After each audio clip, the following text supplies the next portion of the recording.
Hello students, so today we will discuss about molecules which comes under the category of electric dipole. So जैसे मैंने आपको बताया था, जब भी हम molecules की बात करेंगे तो हम term use करेंगे electric dipole, ठीक है. So we have two types of molecules, polar molecules and non-polar molecules. So first is polar molecules. If center of mass of positive charge doesn't coincide with center of mass of negative charge, then molecule is said to be polar. So polar molecules में क्या होता है, positive and negative charges separate होते हैं, ठीक है. And आपको पता ही है, आपने केमिस्ट्री में ये पढ़ा होगा कि पोलर मॉलिक्यूल्स क्यों बनते हैं, due to difference in their electronegativity, ठीक है. So here are some examples of polar molecules: H2 water, ammonia NH3, sulphur dioxide SO2, ठीक है. सो पोलर मॉलिक्यूल्स के बारे में आपको क्या याद रखना है, मेन पॉइंट क्या है कि पोलर मॉलिक्यूल्स के पास परमानेंट डाइपोल मोमेंट होता है, ठीक है. So polar molecules have permanent dipole moment. See मैंने यहाँ एग्जाम्पल ली है वाटर की. In water we have two H positive ions and one O negative ion. So see, this is the structure. So see, ये हमारे पास positive charge है, ये negative charge है, दोनों सेपरेटेड हैं. तो जब भी positive and negative charge separated होते हैं तो वो क्या बनता है, इलेक्ट्रिक डाइपोल. मीन्स ये भी एक इलेक्ट्रिक डाइपोल है, ये भी एक इलेक्ट्रिक डाइपोल है. तो डाइपोल मोमेंट भी होगा इनके पास. डाइपोल मोमेंट के डायरेक्शन हमें पता है, it is from negative to positive. So इस साइड डाइपोल मोमेंट होगा इन दिस डायरेक्शन, ठीक है, negative to positive. Let this be P1, okay. And this side dipole moment होगा इस डायरेक्शन में. So let this be P2. And by parallelogram law of vector addition, so जब दो dipole moments इस direction में है, मीन्स दो vector quantities ऐसी हों, तो इन दोनों का रिजल्टेंट कहाँ होता है, सेंटर में, मीन्स डायगोनल के अलॉन्ग. सो सी, ये मैंने नेट डाइपोल मोमेंट की डायरेक्शन ड्रॉ की है, ठीक है. So next we have non polar molecules. So see, if center of mass of positive charge coincides with center of mass of negative charge, then molecule is said to be non-polar. So इसमें क्या है, जब positive and negative charges coincide करेंगे तो तब हम बोलेंगे कि ये कौन सा मॉलिक्यूल है, नॉन पोलर. एंड इसका रीज़न भी आपको पता होगा, आपने केमिस्ट्री में किया होगा. इसमें क्या होते हैं, इलेक्ट्रॉन्स शेयर होते हैं. सो इलेक्ट्रॉन्स की शेयरिंग की वजह से नॉन पोलर मॉलिक्यूल्स बनते हैं, ठीक है. So example, any noble gas or benzene ring, and we have many more examples of non-polar molecules. So non-polar molecules के बारे में जो आपको चीज़ याद रखनी है, ठीक है. So main point is non-polar molecules have zero dipole moment. इनके पास परमानेंट डाइपोल मोमेंट नहीं होता जैसे पोलर मॉलिक्यूल्स के पास होता है. तो इसकी मैंने एक्सप्लेनेशन दी है यहाँ पर. सी, दिस इज अ मॉलिक्यूल, और यहाँ पर क्या है, पॉजिटिव एंड नेगेटिव चार्ज एक ही पॉइंट पर कोइंसाइड कर रहे हैं. Means positive and negative charge यहाँ पर सेपरेटेड नहीं है, ठीक है. सो डाइपोल मोमेंट कितना होता है हमारे पास, P, and it is equal to Q into 2L. So this is the dipole length. And यहाँ पर देखो, जब चार्जेस कोइंसाइड करेंगे तो लेंथ तो होगी ही नहीं, मीन्स लेंथ कितनी होगी, 0. सो लेंथ 0 होने की वजह से इनके पास जो डाइपोल मोमेंट है वो भी कितना होता है, 0. मीन्स डाइपोल मोमेंट होता ही नहीं है, ठीक है. सो ये मेन डिफरेंस आपको याद रखना है पोलर एंड नॉन पोलर में, कि polar molecules have permanent dipole moment and non polar molecules have 0 dipole moment, okay. Next we have ideal dipole. An electric dipole of almost 0 size. तो वो dipole जिसका size कितना होता है, 0, ठीक है. वैसे आइडियल का मतलब तो आपको पता है, प्रैक्टिकली नॉट पॉसिबल. तो आइडियल डाइपोल को हम एज्यूम करते हैं. एज्यूम करने के लिए हमारे पास कंडीशन क्या है, an electric dipole is said to be ideal if its length is negligible as compared to distance of point of observation. किसी भी डाइपोल को हम आइडियल तभी मानेंगे, तभी कंसीडर करेंगे उसे आइडियल, जब उसकी अपनी लेंथ जो है वो ऑब्जर्वेशन पॉइंट के डिस्टेंस से बहुत छोटी हो, ठीक है. सो यहाँ पर distance of point of observation क्या है? सपोज आपके पास इलेक्ट्रिक डाइपोल है एंड इलेक्ट्रिक डाइपोल के अराउंड किसी भी पॉइंट पर आप इलेक्ट्रिक फील्ड देखना चाहते हैं, ठीक है। सो उस पर्टिकुलर पॉइंट का distance from centre of dipole क्या होता है? Distance of point of observation, ठीक है। एंड अगर हमारे डाइपोल की लेंथ उस डिस्टेंस के कंपैरिजन में बहुत छोटी है तो हम क्या मानेंगे कि जो हमारा डाइपोल है वो आइडियल है, ठीक है। So next we have induced dipole moment. So जैसे अभी हम कर चुके हैं कि नॉन पोलर मॉलिक्यूल के पास जीरो डाइपोल मोमेंट होता है, बट जब हम किसी नॉन पोलर मॉलिक्यूल को एक्सटर्नल इलेक्ट्रिक फील्ड में रखते हैं तो उसके पास एक डाइपोल मोमेंट आ जाता है जिसे हम बोलते हैं इंड्यूस्ड डाइपोल मोमेंट, ठीक है। So when a non polar molecule is placed in an external electric field, center of positive and negative charge gets separated, giving rise to induced dipole moment in the direction of electric field.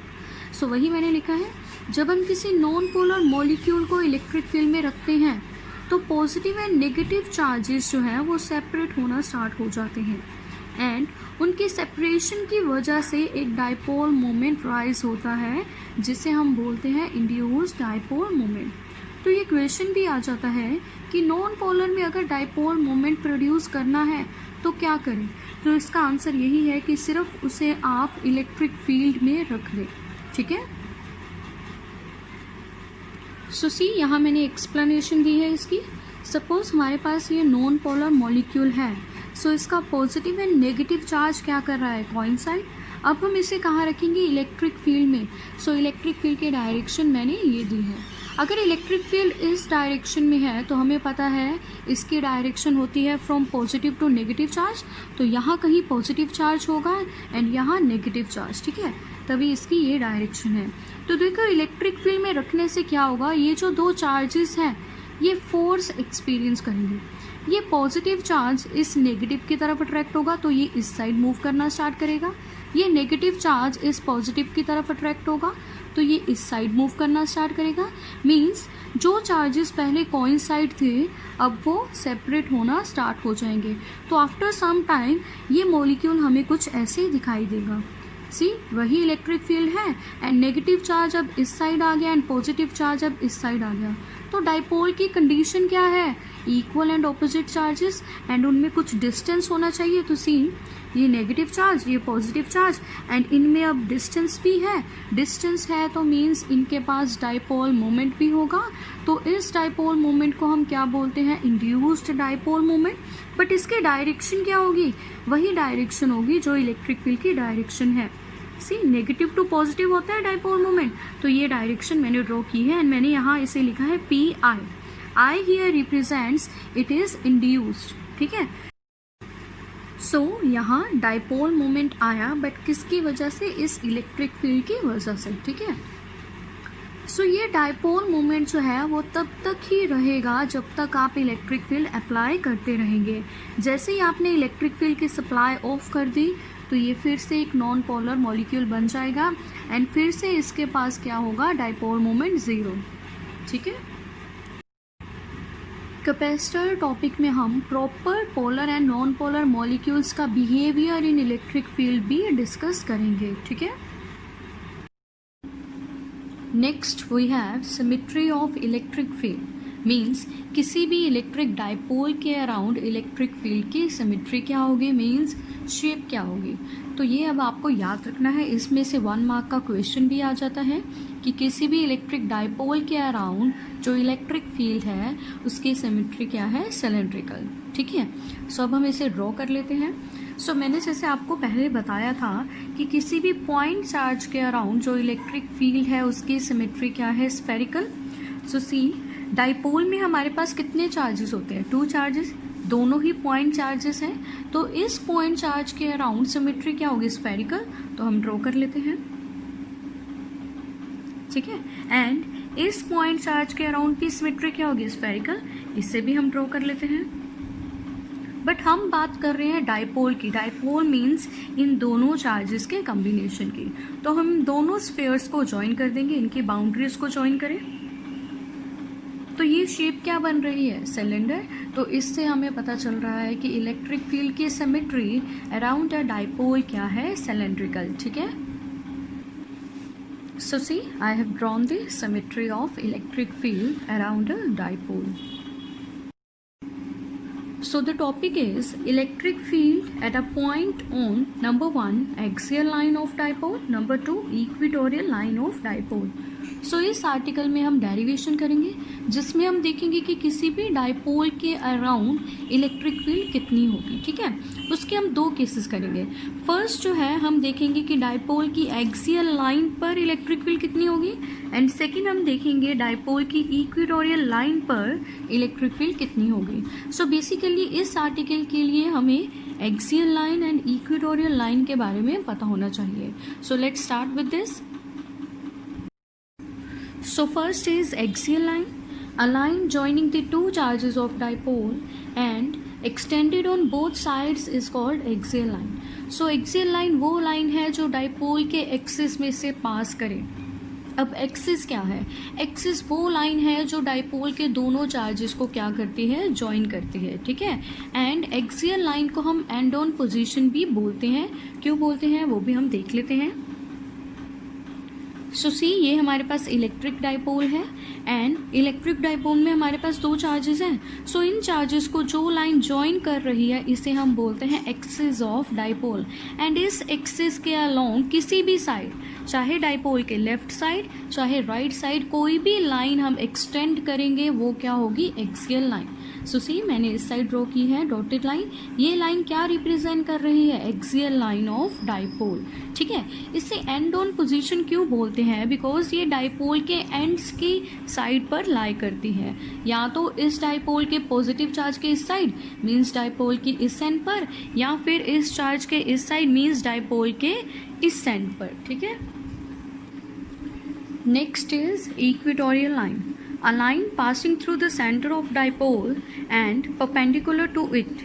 So वो line जो dipole के centre में से पास करेगी and dipole के कैसे होगी, perpendicular, उसे हम बोलेंगे equatorial line, and it is also known as broad side position.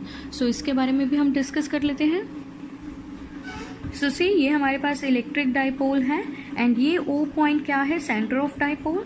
सो इस सेंटर में से डाइपोल के परपेंडिकुलर जो भी लाइन पास होगी उसे हम बोलेंगे इक्वेटोरियल लाइन। ठीक है, एंड ये लाइन देखो डाइपोल के ब्रॉड साइड, डाइपोल के एंड ऑन साइड नहीं, डाइपोल के ब्रॉड साइड इस साइड वाले एरिया में आ रही है। सो इसीलिए इसे हम बोल देते हैं ब्रॉड साइड पोजीशन। ठीक है,